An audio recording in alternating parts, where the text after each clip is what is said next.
할렐루야. 반갑습니다. 네, 오늘 수요예배에 오늘 저녁에 오신 여러분을 환영하고 축복합니다. 오늘 아침에는 많이 오셨었어요. 그래가지고 오늘 저녁에도 많이 올래나 사사기 한다 그래서 단뜻 기대했는데 저녁은 그냥 그런 대로. 근데 아침은 되게 많이 왔어요. 그래서 저녁에 오시는 분들이 아침으로 갔나?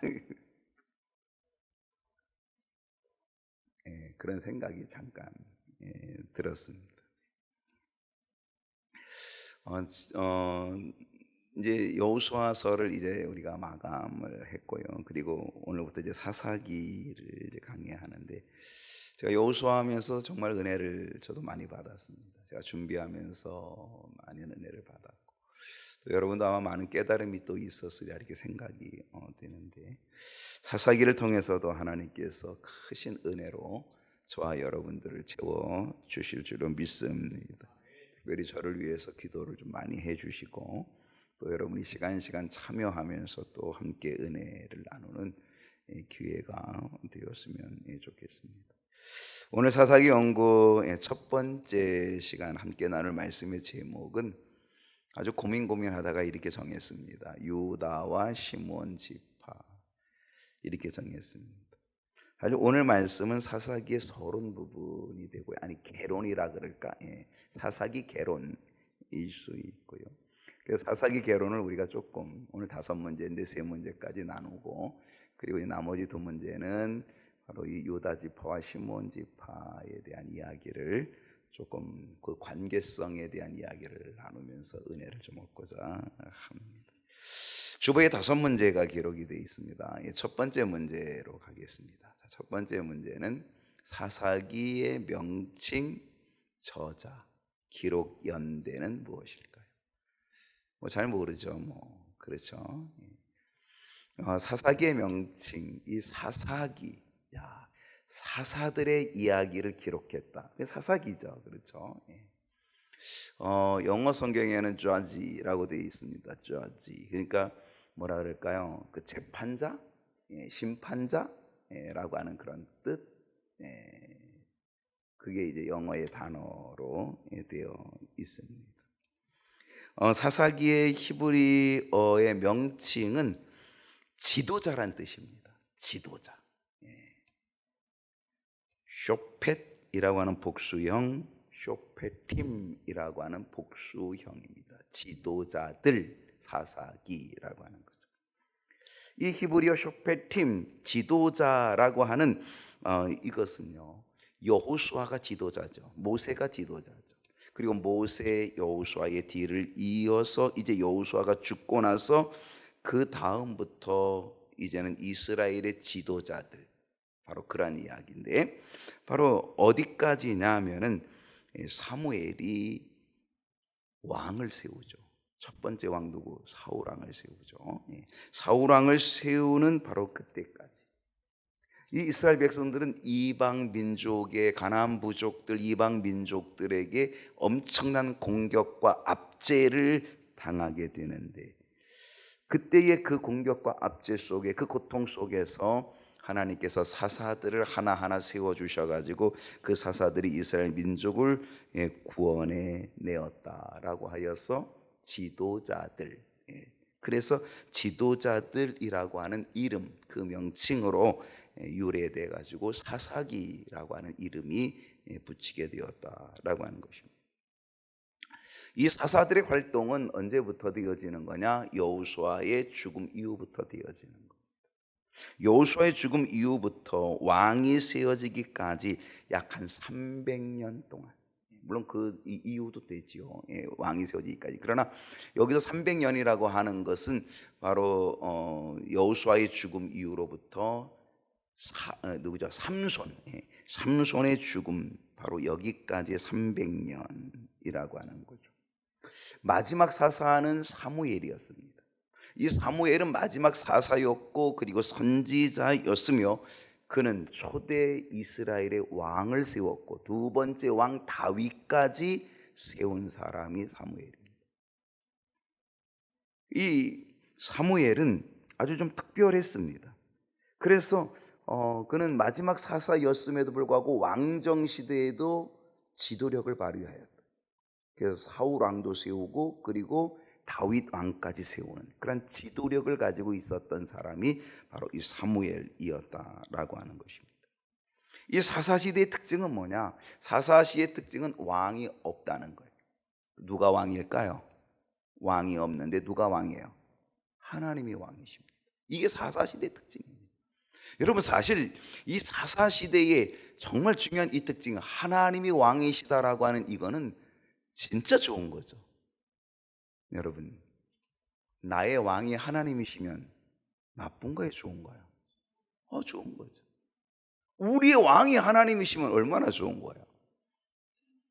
그렇다고 한다면 이 사사시대의 특징은 하나님이 왕이시면 그 사사시대는 제대로 돼야 되는 거잖아요. 근데 그러지 못했다. 하나님께서 친히 이스라엘이 왕이 되신다는 그러한 것, 이게 사사시대의 특징인데, 그런데 어떻게 됐어요? 그들이 하나님 버려요. 바보 같은 일이죠. 근데 이 바보 같은 일을 우리는 얼마든지 하고 있다는 거예요. 이스라엘 백성만 하는 게 아니에요. 우리들도 하고 있다는 것이죠.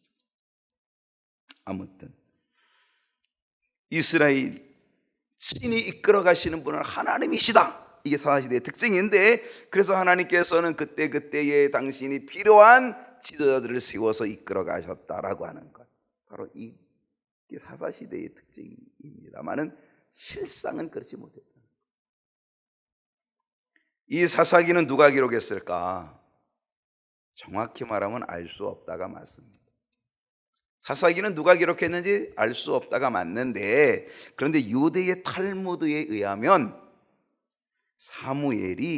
사무엘 상하를 기록한 그때에 룻기와 더불어 사사기를 기록했다.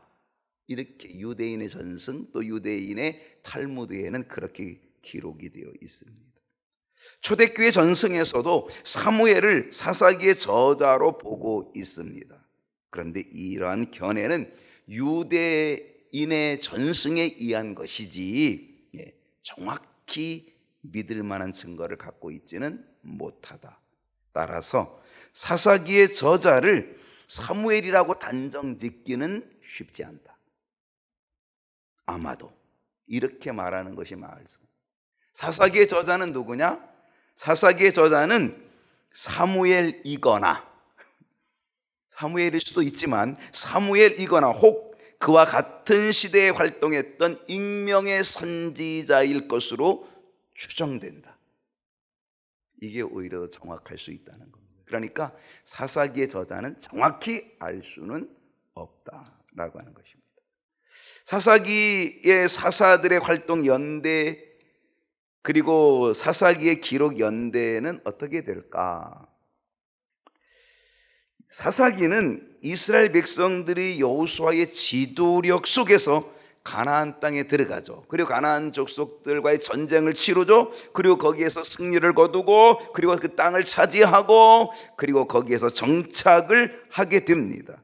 그리고 나서 그들의 지도자였던 여호수아가 죽게 되죠. 여호수아의 죽음, 그 죽게 된 그 이후부터 그러니까 그때부터 여호수아의 죽음이 언제냐? BC 1375년, 지금으로 말하면 한 3400년 전.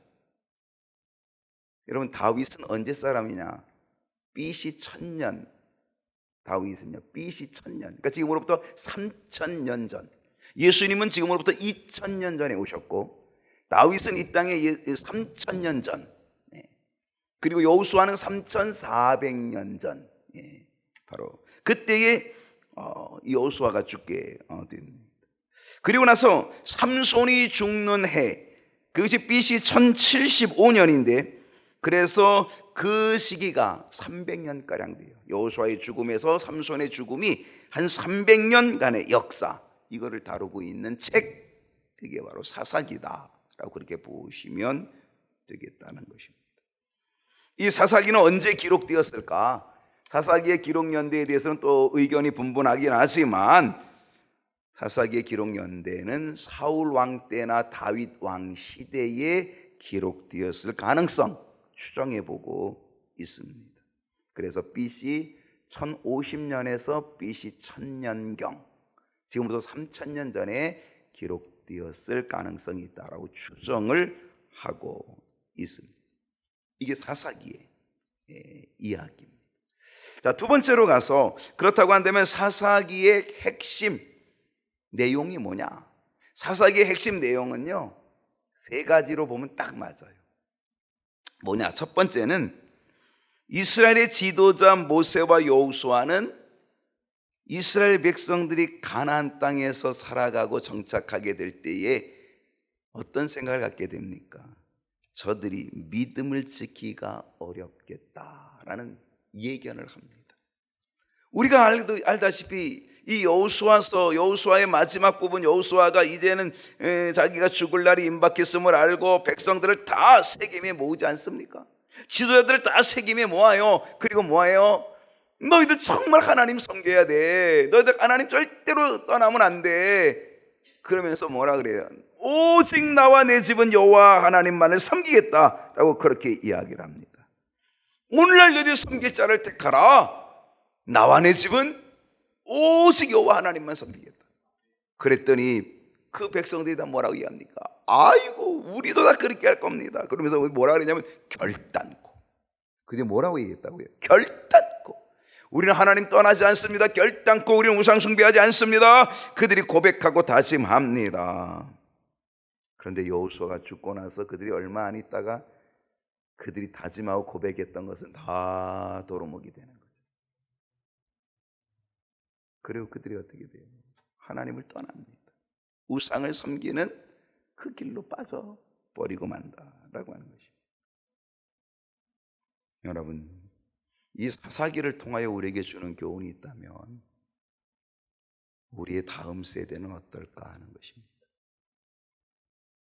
여호수아가 죽고 나서 이스라엘 백성들 그토록 다짐하고 결단코 안 떠나겠다고 했던 그들이요, 여호수아가 죽고 나서 그들은 금방 하나님을 버리고 우상 숭배로 빠지거든.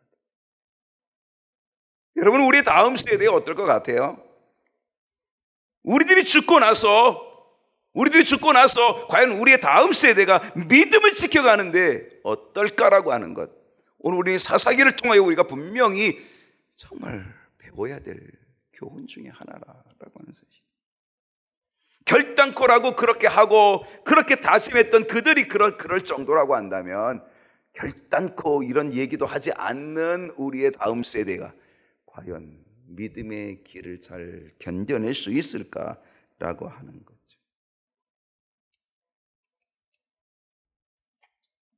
이스라엘 백성들을 보면은 쉽지 않겠구나.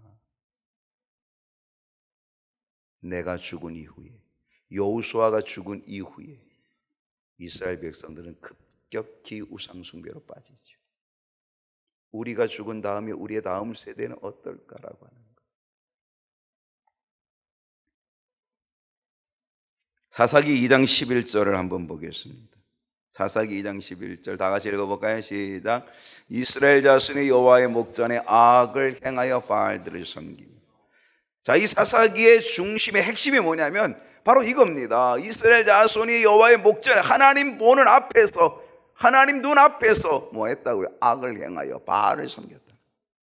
하나님을 떠나고 바알을 섬겼다. 사사기 3장 7절을 보십시다. 이스라엘 자손이 여호와의 목전에 악을 행하여 자기들의 하나님 여호와를 잊어버리고, 하나님을 잊어버리고 바알과 아세라들을 섬겼다. 결국 하나님의 목전에서 악을 행하였던 이스라엘 백성들을 하나님이 어떻게 하십니까? 하나님이 징계하시고 채찍을 내리시죠. 그래서 그들을 대적의 손에 붙이십니다. 사사기 2장 14절을 보십시다. 여호와께서 이스라엘에게 뭐 하였어요? 진노하사 노력하는 자의 손에 넘겨줘요. 이방인들의 손에 넘겨줘요. 그들이 노력을 해요. 그들이 쳐들어와요. 그들이 압제해요. 주위의 모든 대적의 손에 팔아 넘겨주셔요. 그들이 다시는 대적을 당하지 못해, 이스라엘 백성들이 이제 당하지 못하게 이스라엘 백성들이 고통을 당하게 만들어 놓으신다. 그럼 이스라엘 백성들이 어떻게 해요? 그 압제와 고통 속에 하나님께 부르짖어요. 아이고 하나님 잘못했습니다. 아이고 하나님 우리를 긍휼히 여겨주세요 라고 또 부르짖습니다. 그러면 하나님이 또 마음이 약해지셔가지고 사사기 2장 16절을 보게 되면 다 같이 읽어봅시다. 시작. 여호와께서 사사들을 세우사 노략자의 손에서 그들을 어떻게 하여? 구원하게 하십니다. 구원하게 하십니다. 자, 그들이 하나님의 목전에서 악을 행하여 바알과 아세라 우상을 숭배합니다. 하나님이 진노하셔서 어떻게 하여? 이방인들을 세워서 그들을 붙여 고통을 당하게 하십니다. 그럼 그들이 부르짖어요. 그러면 하나님이 또 누구를 세워요? 사사를 세워요. 사사들을 세워, 지도자를 세워서 그 노략자의 손에서 그들을 어떻게 하셨다고요? 구원하십니다. 근데 보세요, 끝을 보세요. 구원하게 하셨으나 그 뭐야? 또 그 다음에 또 반복된다는 거예요. 구원해내면 그들이 또 여호와의 목전에서 또 우상을 숭배한다는 거예요. 그럼 하나님이 또 채찍을 내리셔요. 그러면 그들이 또 부르짖어요. 그러면 하나님께서 또 사사를 세워서 또 다른 사사를 지도자를 세워서 노략자에서 그들을 구원해내는데 구원하게 하셨으나 또 하셨으나 이게 뭐야? 반복되는 게 사사기예요. 이게 언제까지? 300년 이상을 반복하는 거예요. 이게 사사기의 중요한 핵심이라고 하는 거죠. 또 다른 핵심 사상이 있습니다. 그것은 하나님께서 사사들을 세우시는데, 여기 보니까 여호와께서 사사들을 세우사 그랬는데, 이 사사를 세울 때에 이 사사는 누구를 세우냐? 때로는 약한 자를 세우신다는 거예요. 정말 약한 자, 누구와 같이? 기드온과 같이 겁장이 약한 자를 세워서 어떻게 하신다? 하나님은 그 약한 자를 세워서 그를 놀랍게 사용하여 주신다. 여러분, 약한 자를 들어서 강한 자가 되게 하시고, 약한 자를 들어서 지도자가 되게 하시고, 약한 자를 들어서 그 이방의 민족들을 다 몰아내시고 구원해내시고 건져내시는 이 하나님의 역사, 하나님의 능력을 보게 된다라고 한다면 그건 뭡니까? 하나님이 왕이 되심을 믿으면 어떻게 돼요? 야, 하나님이 왕이시면 어떻게 되겠습니까? 약한 자를 통해서 얼마든지 하나님 일하시는 거예요. 얼마든지 일하신다라고 하는 거예요. 근데 그 왕이신 하나님, 그 약한 자를 통하여 얼마든지 일하실 수 있는 그 하나님, 왕이신 하나님을 어떻게 이스라엘 백성들은 버리고 어리석게도 우상에 빠져 계속 고통을 당하는 이것을 계속 반복적으로 하고 있다는 것.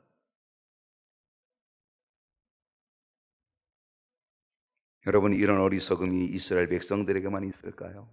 그건 아니죠. 바로 우리의 어리석음, 우리도 똑같이 어리석습니다.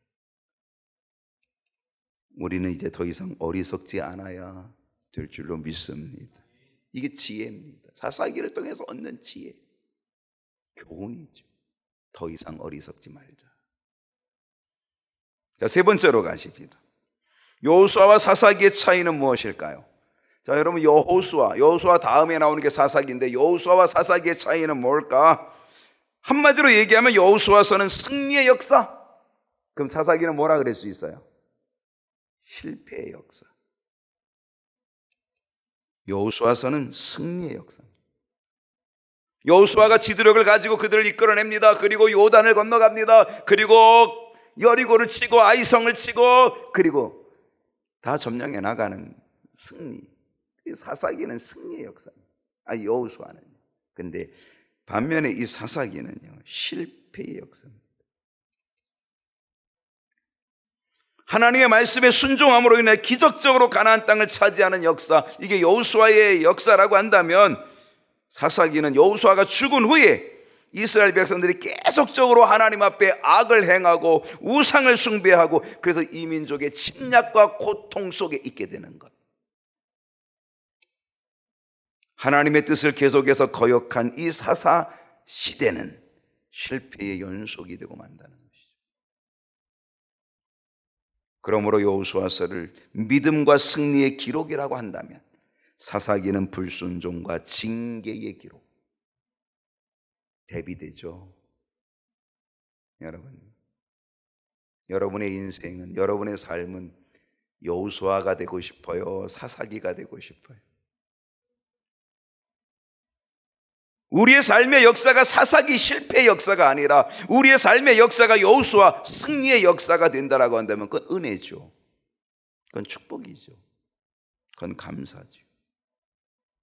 이제 우리의 인생도 불순종과 불신앙의 역사가 아니라 믿음으로 승리하는 역사가 되어야 될 줄로 믿습니다.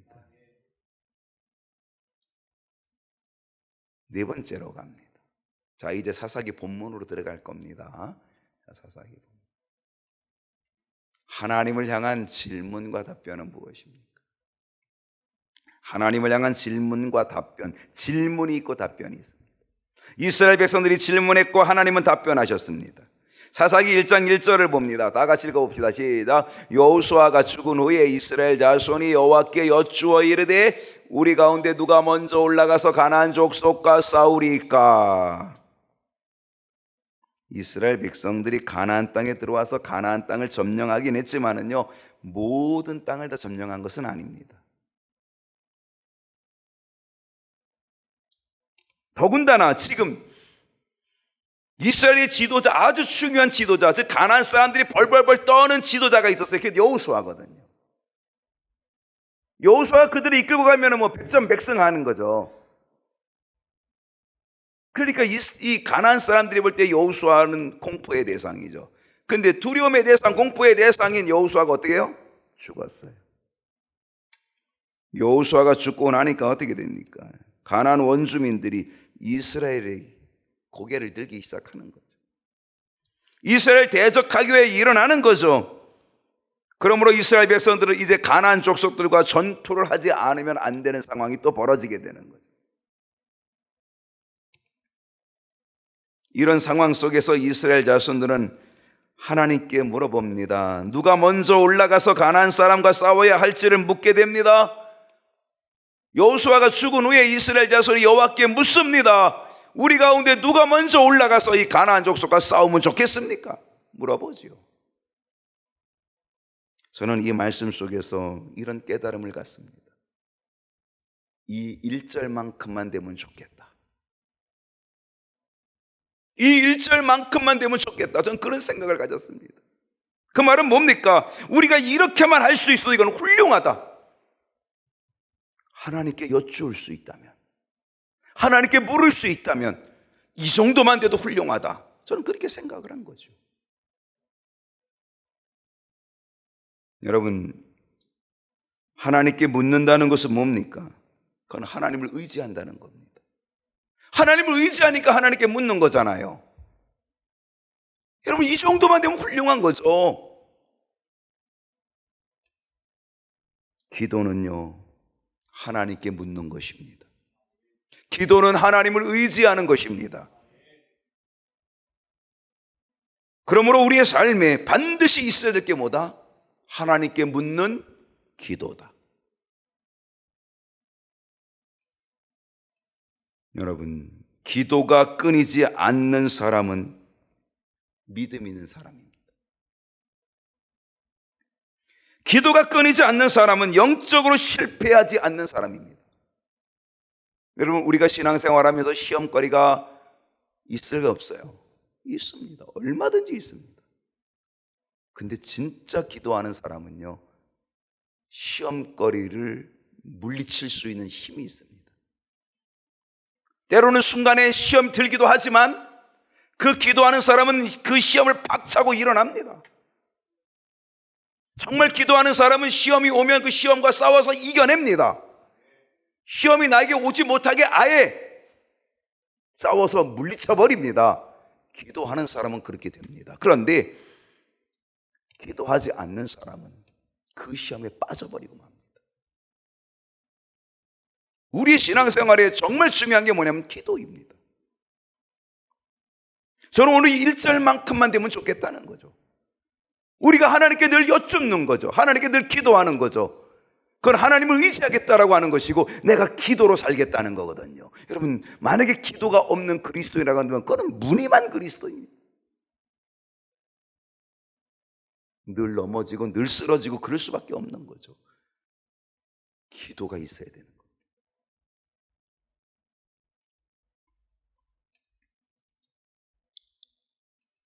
기도가 끊기는 사람은 영적으로 실패합니다. 기도가 끊기는 사람은 점점 하나님을 멀리하고 하나님을 떠나버리고 맙니다. 여러분, 오늘 우리 자신들 돌아봐서 나의 신앙생활에 하나님께 묻는 기도가 있는가 돌아봐야 됩니다. 사사기 1장 2절을 보십니다. 자, 2절 읽어봅니다. 여호와께서 대답하십니다. 누가 올라가리까 물어봤더니 대답하십니다. 2절 시작.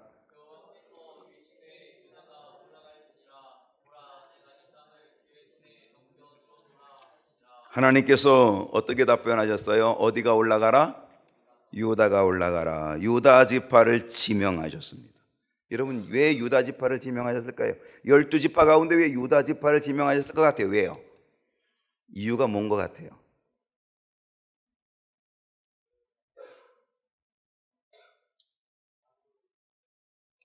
왕으로. 유다가 제일 큰 지파입니다. 예. 유다가 제일 커요. 힘이 있어요. 유다가 큰 지파고 제일 큰 지파고, 그렇기 때문에 유다 지파 올라가라 라고 얘기했습니다. 여기에 또 다른 의미가 있다면요, 실상 유다가 장자 지파입니다. 실제적 장자 지파입니다. 네 번째 아들이지만, 네 번째 지파이지만 실제적으로는 이 유다 지파가 장자 지파가 됩니다. 그리고 이 유다 지파의 혈통에서 다윗 왕이 옵니다. 그리고 유다 지파의 혈통에서 예수 그리스도께서 탄생하십니다. 그러니까 예수님은 유다 지파에서 오신 거죠.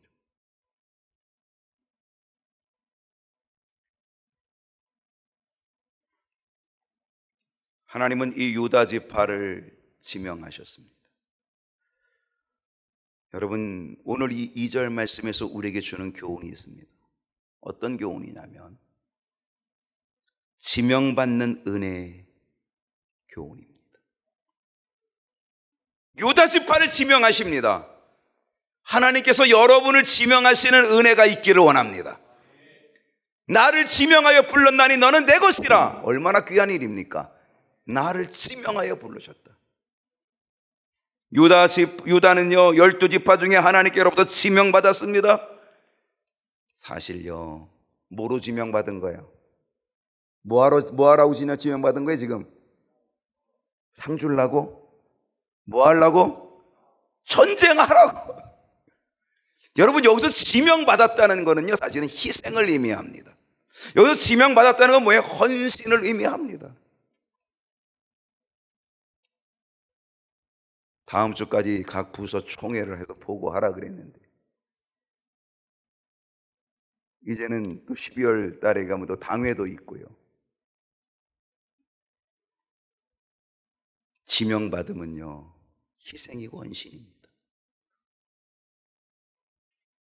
내가 회장으로 지명받았다? 그건 희생이고 헌신입니다.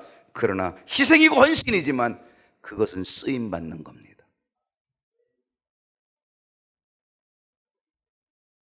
하나님께 쓰임받는 은혜가 있기를 축복합니다.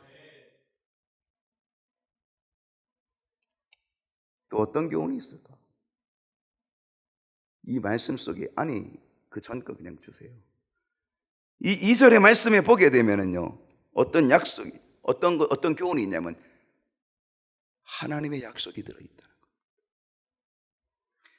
하나님의 쓰임받기에 순종하면, 하나님의 지명하심에 아멘 그리고 순종하면 거기에는 하나님의 약속이 있다는 거죠. 유다가 올라갈지니라 보라 내가 이 땅을 그의 손에 넘겨준다.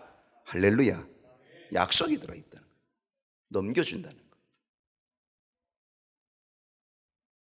하나님의 쓰임받기에 순종하면, 비록 그것이 쓰임받는 게 희생이고 헌신이지만 그 희생과 헌신, 그 각오를 하고 순종하면 거기는 하나님의 약속이 주어지는 거죠. 이 땅을 그의 손에 넘겨주겠다. 너의 손에 넘겨주겠다.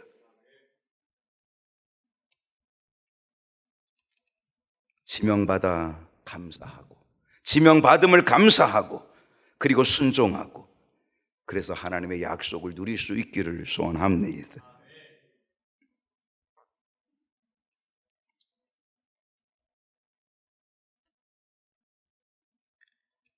다섯 번째 문제로 가겠습니다. 유다 지파는 누구에게 협력을 요청하였습니까? 유다 지파 올라가라 그랬더니요, 유다 지파가 아멘 그랬습니다. 근데 유다 지파가 아멘하고, 야, 우리 말고 또 다른 지파하고 좀 우리가 같이 좀 한번 협력해서 하자 이렇게 해가지고 다른 지파에게 협력을 요청합니다.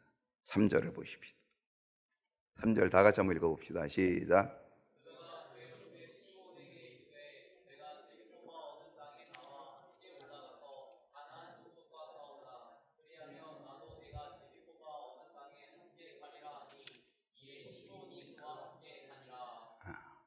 유다가 누구한테 협력을 요청했어요?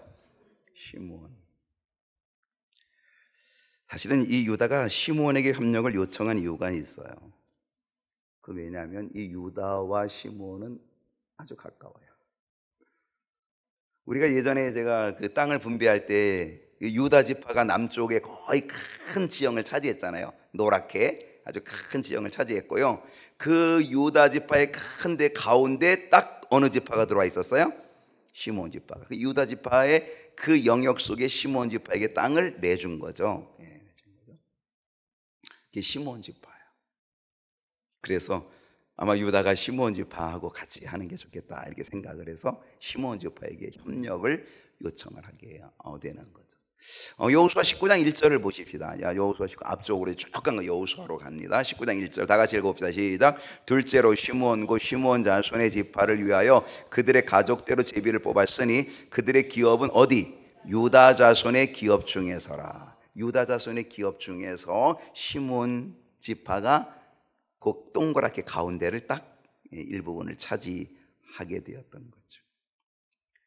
저는 오늘 이 3절의 말씀에서 얻는 교훈이 하나 있어요. 그것이 뭐냐면 협력이에요. 협력. 유다는 시므온에게 뭘 요청해요? 협력을 요청했어요. 그리고 시므온은요 즉각적으로 협력에 응답했다는 겁니다. 여러분, 이 교회에는요 협력이 아주 중요합니다. 제가 어제 새벽인가요? 어제 새벽 기도하면서 우리가 고린도서에 있는 말씀을 읽다가 제가 은사에 대한 이야기를 했습니다. 하나님이 우리에게 은사를 주신 건 뭐예요? 유익하게 하려 하심이라 그랬고, 이 은사는 하나님의 뜻대로 각 사람에게 주신다 그랬거든요. 이 각 사람에게 주시는 이 은사는요 아주 다양합니다. 그래서 누구 것이 옳다, 누구 것이 세다, 누구 것이 더 좋다 이렇게 하면 뭐가 돼? 분쟁이 일어난다는 겁니다. 어떤 은사인지 다 귀하다. 때로는 보잘것없는 것이 더 요긴하다. 그 모든 것들을 다 합력하여 선을 이루어가는 것, 그것이 교회다. 여러분, 이 건물을 짓는데 벽돌만 필요하겠습니까? 철근만 필요하겠습니까? 철근이 야 내가 최고야, 내 기둥을 이 철근 내가 버티고 있어. 철근. 여러분, 철근이 최고입니까? 아니죠.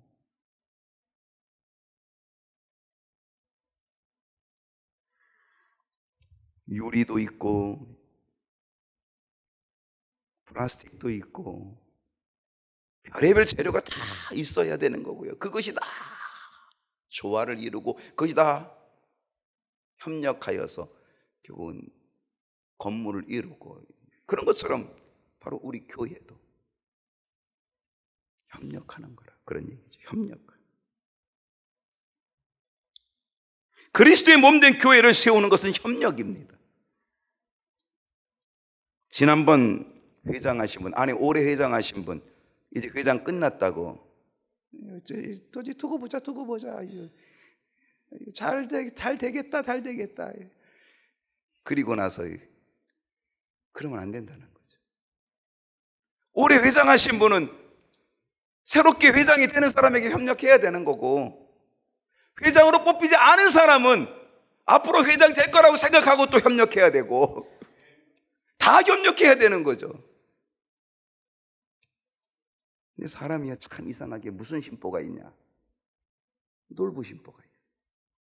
그래가지고 어디 한번 잘 되나 보자. 나 빼고 한번 니네끼리 잘해봐라. 야, 되나 안 되나? 이 놀부 심보가 사람에게 있다는 거예요.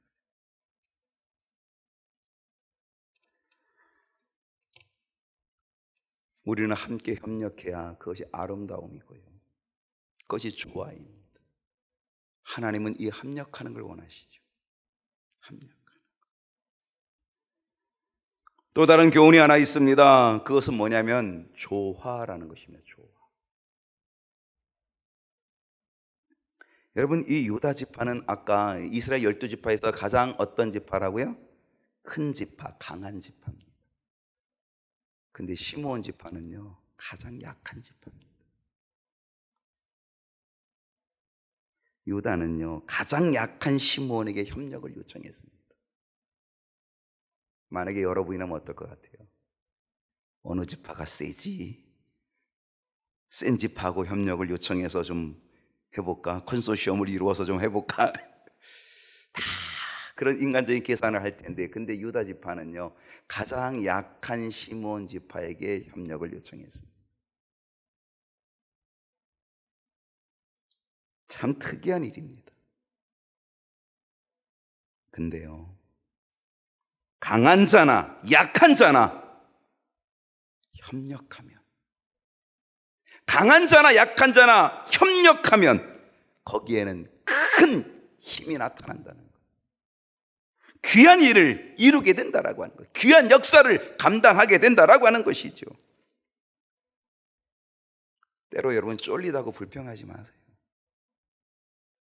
아이고 목사님 우리 너무 쫄려요. 쫄리다고 불평하지 마시라. 협력하면 약한 자도 쓰임받는다.